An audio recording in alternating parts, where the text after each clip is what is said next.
Dublin has blamed Brexit hawks in No 10 for creating a lot of tension as trade negotiations with the European Union reach their critical point.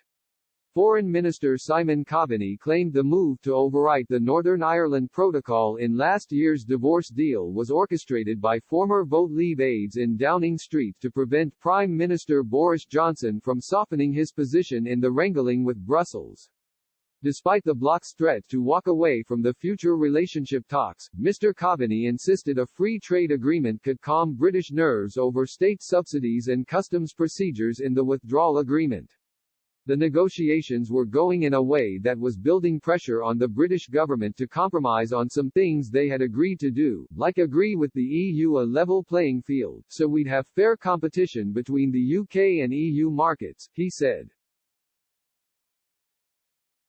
Last weekend, the hawks within No 10 managed to convince the Prime Minister to take a much more aggressive approach to these negotiations, where effectively the UK government is saying to the EU and Ireland, give us what we want in these negotiations, some of which is not consistent with international law. In many ways, it's an extraordinary approach to take in a negotiation with a partner you're looking to build a future relationship with. Mr. Coveney said he doesn't believe Mr. Johnson wanted to use the legislation to force through a no-deal Brexit with the bloc. He added, I think the British Prime Minister does want a deal, but he has a strange way of going about it.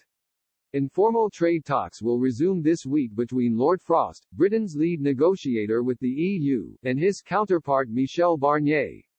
The pair have committed to continue their work on a free trade agreement despite the furious row over the government's internal market bill. Mr. Coveney insisted the EU needs to understand what are the real issues the UK has that need to be solved, with the Northern Ireland border fix agreed as part of last year's divorce deal. The Irish minister said the government's concerns the EU could use the withdrawal agreement to cut off the province from mainland Great Britain can be eased in any final trade deal.